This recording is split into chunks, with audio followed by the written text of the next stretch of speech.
ஒரு ஊரில் சரி பெரிய ராஜா இருந்தாராம். அந்த ராஜாவுக்கு ஆமாம் குழந்தையே இல்லையா? குழந்தையே இல்லை. சரி. அந்த குழந்தையே இல்லைன்னு சொல்லிட்டு கோயிலுக்கெல்லாம் போய் வரம் தேடி. ஆமாம், அது முக்கியமான வரம். அதுக்கப்புறம் ஒரு 10-15 வருஷம் கழித்து அந்த ராணி அம்மா ஒரு கர்ப்பம் உண்டாகினாங்களாம். சரி.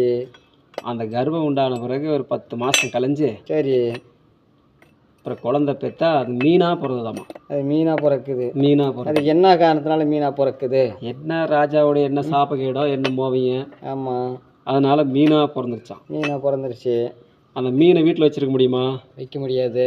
அதனால் ஆமாம், அப்புறம் போயிட்டு அந்த ராஜா வீடுன்னு எப்படி இருக்கும்? ராஜா வீடுன்னா ஒரு உண்டாத மாதிரி தான் இருக்கும். அப்படியே அழகு ஜோதியாக மாதிரி இருக்கும். அதனால் ஒரு தனியாக ஒரு குளம் கட்டி. ஆமாம், அந்த குளத்துக்குள்ளே கொண்டு போய் இந்த மீனை விட்டாங்களாம். மீனை விட்டாச்சு. அதுக்கப்புறம் ஒரு இப்படியே அதுக்குன்னு ஒரு ஆளை நியமிச்சாச்சு. அந்த மீனுக்கு சாப்பாடு கொடுக்குறது, சாப்பாடு எல்லாம் அதுக்கு உடனேயான பொருள், அதுக்கு சாப்பாடு கொடுத்தாச்சு. ஆமாம் ஆமாம். அதுக்கப்புறம் இப்படியே கொடுத்துட்டே இருந்தாங்களாம். சரி. ஒரு 20 வயசு வரலையும். ஆமாம். அப்புறம் ஒரு நாள் அப்படியே யதார்த்தமாக சாப்பாடு எடுத்துகிட்டு போனோடனே, சரி டே ஏன்டா சாப்பாடு மட்டும் கொடுத்துட்டு போயிட்டுக்கிற? எனக்கு கல்யாண வயசாயிருச்சு, எனக்கு பொண்ணு போனடா அப்படின்ச்சான். அதே சாமி. சரி. மீனுக்கு பொண்ணு பாருன்னா எங்கே கிடைக்குமா? கிடைக்காத. நாம் உள்ள தண்ணிக்குள்ளார அது எத்தனை இதுன்னு கண்டுபிடிக்க முடியாதா? அப்புறம் சரி இப்படி தான் ராஜா பொண்ணு பார்க்க சொல்லுது அப்படின்னு போய் சொன்னாராம். சரி. அப்புறம் அந்த நாட்டில் உள்ள முக்கியஸ்தரெல்லாம் கூப்பிட்டு, ஆமாம், மந்திரிமாரெல்லாம் தூதரெல்லாம் கூப்பிட்டு, ஆமாம், ஒரு இடத்துல ஆலோசனை கூட்டம் போட்டு. எல்லாம் ஆலோசனை கூட்டம். ஆமாம், நடக்குது. சரி. அவர் ஒரு 10 சாப்பாடு அங்கேருந்து அந்தந்த கிராமத்துக்கு மலைக்கிளை நாட்டுக்கு போகிறதுக்கெல்லாம் சாப்பாடு எல்லாம் அப்போல்லாம் புளி சாப்பாடு தானே, வெறும் புளி தானே. சோறு எல்லாம் சோறு கட்டி அப்படியே மூட்டை கட்டியாச்சு. மூட்டை கட்டிட்டு அங்கங்கே அப்படியே போயிட்டாங்களாம் அந்த பக்கம். சரி. அப்புறம் ஒரு இடத்துல ஒரு பக்கம் போயிட்டு ஒரு ஆற்று ஓரம் உட்காந்து அந்த சாப்பாடை சாப்பிட்டு, கடவுளே இந்த மீனுக்கு எங்கடா பொண்ணு கொடுக்க போகிறான்னு சொல்லி அப்படியே உட்காந்து படுத்துட்டு இருந்தாராம். ஆமாம். அந்த வழியாக அந்த பக்கத்துக்கு ஊரில் ஒரு சித்தாத்தாரின்னா அது ஏற்கனவே அந்த அம்மா இறந்துருச்சு. அந்த இப்போ 2வது தரமாக போன அம்மா இருக்காங்க. ஆமாம்.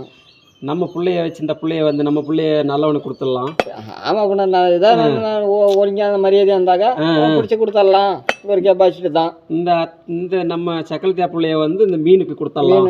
இதுக்கு இப்படி மாற்றிக்கலாம். நம்ம சொத்து பூரா நம்ம பிள்ளைக்கு நாங்கள் நெட்டெல்லாம் போடலாம் பிளான் பண்ணி. சரி.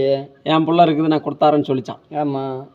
அதுக்கப்புறம் சரிட்டு கொடுக்குறேன்னு சொன்னாங்கன்னா சரி எல்லாம் போய் பேச்சுவார்த்தை பண்ணி. சரி. பொண்ணுகிட்ட பேச்சுவார்த்தை பண்ண. அப்புறம் சித்தார்த்துக்கு சித்தி தானே. ஆமாம், சித்தி தான். போய் பொழைச்சிக்கன்னா போய் தானே வேற வழி. சாப்பாட்டுக்கு எல்லாம் ரொம்ப கஷ்டம், வறுமை. எக்கப்படக வறுமணி வச்சுக்க. அப்புறம் பார்த்துட்டு பக்கத்தால் ஒரு கோயில். சரி. அம்மன் கோயில். அம்மன் கோயிலில் போயிட்டு இந்த பாப்பா எனக்கு இந்த மாதிரி அம்மா இல்லாதனால இந்த சித்தி இந்த மாதிரி மீனுக்கு என்ன கல்யாணம் பண்ணிக்க சொல்லிட்டு அப்படியே அழுந்தது. அது கண்ணீரை பார்த்துட்டு சாமி என்ன பண்ணிச்சா, அம்மா நீ அழுவாத, நான் உனக்கு ஒரு 3 கனி தரேன். சரி. அதை கல்லை கொண்டு போய் நீ போடு, மீன் மனிதனா மாறிடும் அப்படின்னுச்சான். சாமி வந்துருச்சு. நீ போய் நின்ன உடனே மீன் அப்படி நீ கலரிட்டு வரோம். அப்ப அடங்குன்னு ஒரு கல்லை போடு. சரி. மனிதனா ஆவணன்னு ஒரு கல்லை போடு. சந்திர சூரியனா ஆவணன்னு ஒரு கல்லை போடுன்னு 3 கல் மந்திரிச்சு கொடுத்துச்சா சாமி. சரி. அப்புறம் அந்த கல்லை வாங்கி முந்தானி செல்ல முடிஞ்சுக்கிட்டு அப்புறம் ராஜா வீட்டுக்கு வந்துட்டாங்களாம். அப்புறம் எப்பவும் போல ராஜா வீட்டில் இருந்துட்டு ஒருத்தர் சாப்பாடு எடுத்துகிட்டு போனானா. சரி. அப்போ மீன் சொல்லிச்சா, என்னடா பொண்ணை கூட்டியாந்து வீட்டில் வச்சுக்கிட்டு நீ என்ன சும்மா பார்க்குற, பொண்ணை அனுப்பிச்சிட்டு வந்து விட்றா அப்படின்னு தான். பொண்ணை அனுப்பிச்சிக்கிட்டு வந்து விட்றான்றது ராஜா இப்படி தான் சொல்லுது அப்படின்னா. அப்போ அந்த பொண்ணு குளத்தான நின்ன உடனே சும்மா அப்படியே மீன் இப்போ அந்த சாமி சொன்ன மாதிரி சும்மா அப்படியே ஒரு ஆக்ரோஷமாக மேலே எழுதான். ஆக்ரோஷம் மாதிரி அப்படியே மேலே அப்படியே தண்ணிக்குள்ளேருந்து மேலே ஏறுது.